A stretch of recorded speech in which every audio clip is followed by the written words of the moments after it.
Now, this circuit is certainly steeped in more history than any other circuit in the UK, with Clark Curve, Surtees and Graham Hill Bend as just some of the corners for our drivers to tackle. Using the Grand Prix loop means they require extra concentration with those fast straights and sweeping curves, so there's certainly no room for error out there today.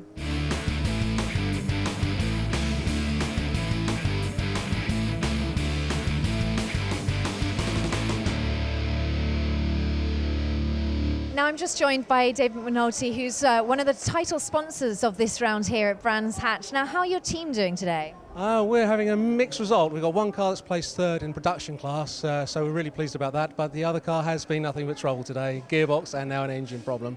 So it's not so good. Now, it's obviously nice to be, although not so good, nice to be at home for once. A little bit of a home advantage I can see for Jason. Yeah, absolutely. We've been, we had the team around here hundreds of times before, so that's really good to be at a home track, and it's nice to get a lay in the morning. It certainly is. Now, as one of the title sponsors, can you tell us a little bit about yourselves? Yeah, we're branded care homes. We provide very high quality care for old people, and we're trying to expand into a franchise opportunity for investors coming in and bringing in Able Care franchise care homes across the UK. And also enjoying a little bit of racing on the weekends. Yeah, it's really good fun, and obviously there's a lot of people here that have a lot of money that they need to invest.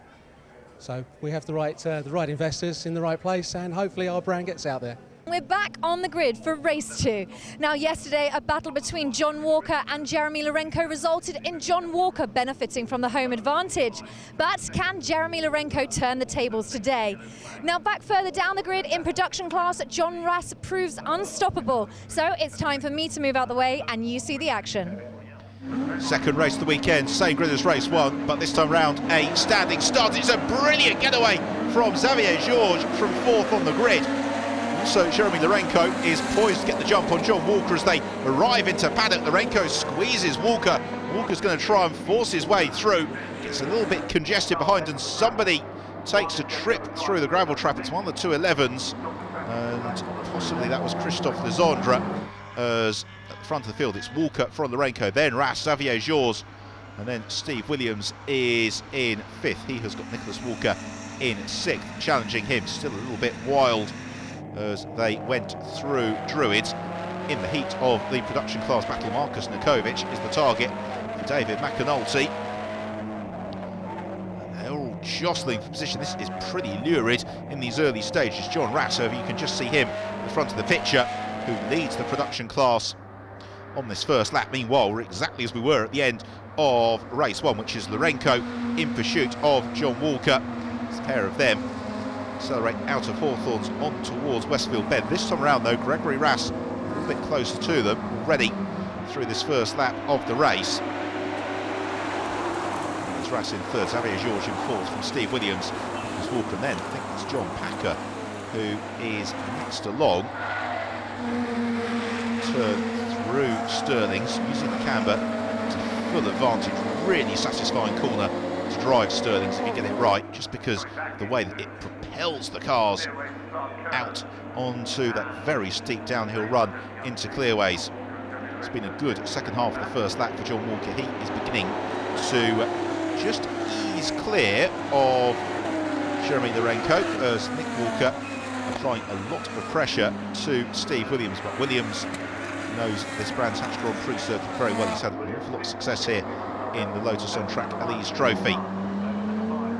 Field then climb up Harewood Hill and turn through Druids before the road falls away for them into the left-hander.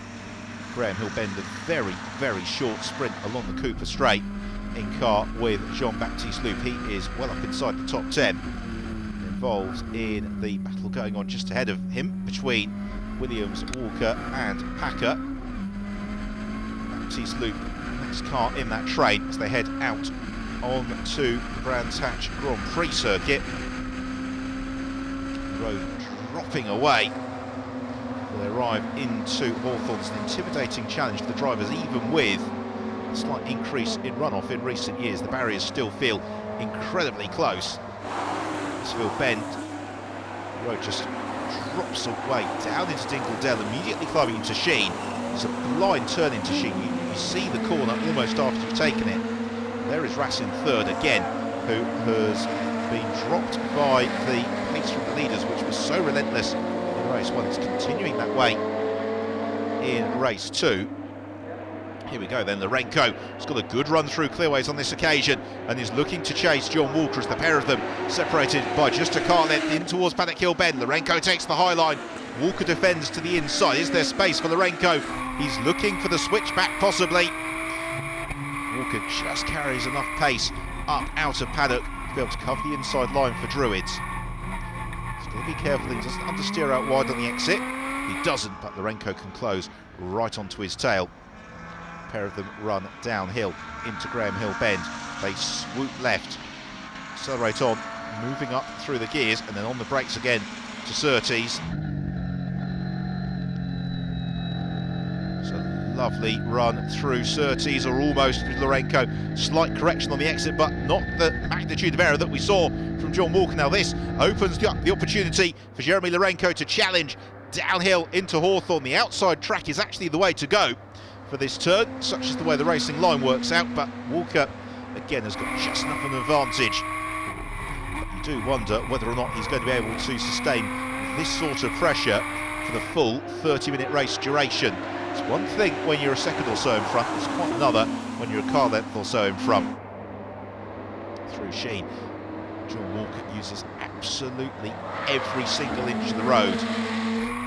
Again, the same through Stirling's. Both drivers just ride a couple of wheels over the curbs, but Lourenco's got a good run towards clearways. Get a feeling it's going to be very challenging for Walker to defend this into Paddock Hill Bend, because Lourenco gets a superb run through clearways and in fact is going to make the move far earlier on the Brabham Straight. He draws alongside John Walker and accelerates past into the lead. So Lourenco leads, Walker in second. Still, it is Gregory Rass in third. We've got this train of cars inside the top 10. The first gap in the traffic is with Nicolas Ferrer. Now the boot is on the other foot. Can John Walker stay with Jeremy Lourenco, and can he force Lourenco into the sort of mistakes which cost the Frenchman the race yesterday?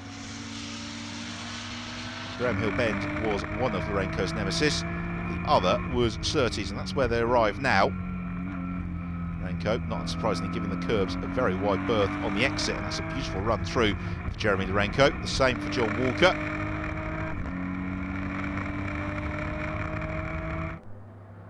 Using the gear ratio to good effect as Lourenco is beginning to ease clear. There is Gregory Rass in third position, and Rass not quite as distant as he was at this stage of the race. First race of the weekend, but at the same time it's not putting the leaders under any particular pressure. But then John Walker is not putting Jeremy Lourenco under any particular pressure. Now that Lourenco has got through, he is beginning to romp clear. And this is Lourenco's preferred modus operandi. We have seen time and time again through the 2015 season, Jeremy Lourenco likes to get out front in the lead of the race and break away from his rivals. That has been an electrifying lap from Lourenco. It's been enough to build a lead of something like 2.5 seconds over John Walker. A pair of them power through. Next good scrap is the one for fourth place, because Xavier Georges is under real pressure from Steve Williams. They climb up to Druids, the two leaders. Walker a little bit more confident on the brakes into the hairpin than Lourenco. Already it feels like he's got a little bit of a mountain to climb. Here's the fight then for fourth. The sky blue and orange car of Xavier Georges, the black Evora of Steve Williams. They have also got Walker, who has come to join in with them as well. As Walker is doing the chasing of Steve Williams as he looks to the inside of the Evora into Surtees, and he's going to go for the move. Very nicely done there by Nicholas Walker. He caught Steve Williams by surprise, and the Evora driver had to give second best as the two leaders already turned through Hawthorns. Rass in third, fourth place George, who's now got a little bit of breathing space with Walker chasing him down. Then it is Steve Williams who has slipped into sixth place. So it's two Exige V6 Capars leading the Evora, and then another brace of Exige V6 Capars and the Evora. It's the top six. Walker trying to come back towards Larenko, but you can see just how hard he's pushing. Drops the car right over the curb on the exit of Surtees. There's a big correction as well on the way into Clearways. Now picks up the throttle along the Brabham Straight. Moves up to 5th briefly before he gets on the brakes towards Paddock Hill Bend. Oh, and Larenko goes completely sideways through Paddock. A huge moment for Jeremy Larenko. That's surely going to cost him lead of the race. In fact, it doesn't. Somehow he is able to maintain the advantage. But for a moment, that looked like he was heading destination tyre wall, because the car completely snapped away. Larenko having to correct it. It goes back to what we were saying at the very start of the programme. The Brands Hatch Grand Prix circuit can bite, and it can bite suddenly. Larenko has discovered that on several occasions already this weekend. Somewhat bizarrely, the biggest mistake doesn't cost him lead of the race. It's now back to John Walker. What can he do in terms of overhauling? Meanwhile, a little bit lower down the field, Thierry Verheest is in pursuit of Eugène Prache. Verheest in another of the Evoras. They've got Christophe Lesandre ahead of them. And what is Eugène Prache signalling? She's possibly waving Verheest through, recognising the Evora driver is a little bit quicker, doesn't want to get involved in a scrap that's going to ruin both of their races.